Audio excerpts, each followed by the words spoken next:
जब भी धरती पर भय, अंधकार और अधर्म का बोलबाला बढ़ता है, तब एक नाम अपने आप होठों पर आ जाता है, हनुमान। वो केवल एक वानर नहीं, न केवल एक योद्धा, बल्कि रहस्य, शक्ति, भक्ति और अमरता का जीवित प्रमाण है। उनकी कथा जितनी सुनी जाती है, उतनी ही गहरी होती चली जाती है। कहा जाता है कि त्रेता युग में जब देवता भी रावण के अत्याचार से भयभीत थे, तब शिव के अंश ने एक ऐसे रूप में जन्म लेने का निश्चय किया जो शक्ति में अजेय हो पर अहंकार से शून्य हो। अंजनी माता घोर तपस्या कर रही थी। वर्षों तक उन्होंने एक ही स्थान पर बैठकर भगवान शिव का ध्यान किया। उनकी तपस्या से प्रसन्न होकर शिव ने वरदान दिया कि वे उनके पुत्र के रूप में जन्म लेंगे। उसी समय पवन देव भी इस लीला में जुड़े और इस प्रकार अंजनी के गर्भ से एक अद्भुत बालक ने जन्म लिया, हनुमान। बालक हनुमान का जन्म साधारण नहीं था। जन्म लेते ही उन्होंने आकाश की ओर देखा और उगते हुए सूर्य को फल समझकर पकड़ने के लिए उड़ चले।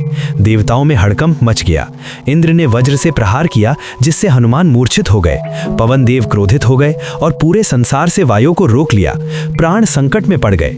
तब सभी देवताओं ने क्षमा मांगी और बालक हनुमान को अनेक वरदान दिए, अमरता, अपार बल, बुद्धि, रूप बदलने की शक्ति, और ये वरदान कि वे अपनी शक्ति तब तक भूल जाएंगे जब तक कोई उन्हें याद न दिलाए। यही भूल हनुमान के जीवन का पहला रहस्य बन गई। वे अत्यंत शक्तिशाली थे, पर स्वयं को साधारण समझते थे। समय बीतता गया, हनुमान बड़े हुए, पर उनकी शक्ति सुप्त अवस्था में रही। वे गुरु सूर्य के शिष्य बने, उनसे ज्ञान प्राप्त किया, पर उनका जीवन तब बदला जब उनकी भेंट श्री राम से हुई। वन में श्री राम और लक्ष्मण सीता की खोज में भटक रहे थे। वहीं एक वानर ब्राह्मण का रूप धरकर आया। उसकी आंखों में तेज था, वाणी में विनम्रता थी। वही हनुमान थे। जैसे ही श्री राम ने उनसे बात की, लक्ष्मण ने कहा, भैया, ये कोई साधारण वानर नहीं है। श्री राम मुस्कुराए। उसी क्षण हनुमान ने अपना वास्तविक रूप दिखाया और श्री राम के चरणों में गिर पड़े। उस एक पल में हनुमान का जीवन बदल गया। शक्ति को दिशा मिल गई और जीवन को उद्देश्य। हनुमान सुग्रीव से श्री राम की मित्रता करवाते हैं। बाली वध होता है। सीता की खोज के लिए वानर दल निकलता है। समुद्र के किनारे सब निराश खड़े होते हैं।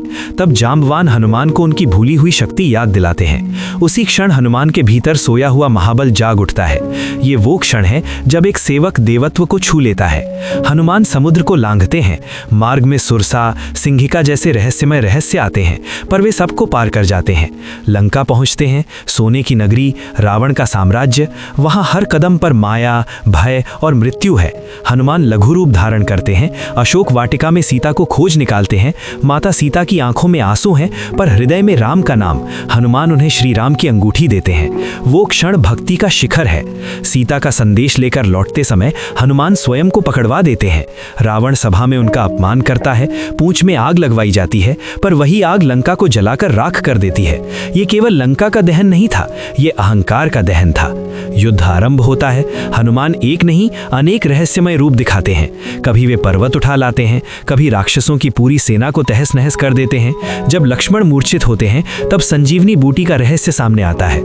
हनुमान पूरा पर्वत उठा लाते हैं। ये केवल शक्ति नहीं, ये समय से पहले मृत्यु को रोक देने की क्षमता थी। रावण का अंत होता है। सीता की अग्नि परीक्षा होती है। राम राज्याभिषेक होता है। पर हनुमान का रहस्य यहीं समाप्त नहीं होता।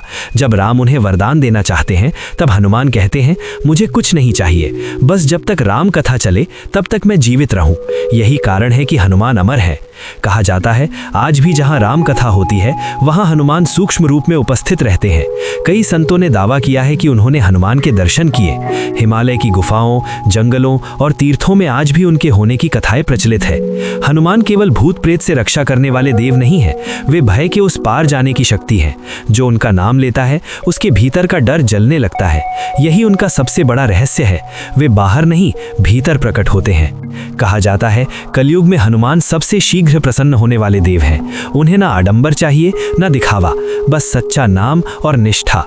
जब कोई टूट जाता है, जब कोई अंधेरे में फंस जाता है, तब हनुमान की शक्ति उसे खींचकर प्रकाश में ले आती है। और आज भी जब रात गहरी होती है, जब मन में भय उठता है, तब कहीं ना कहीं एक अदृश्य गदा की आहट सुनाई देती है। वो संकेत है कि हनुमान अभी भी जाग रहे हैं। राम नाम के रक्षक, भक्तों के प्रहरी और रहस्य के उस पार खड़े अमर वीर, महावीर हनुमान।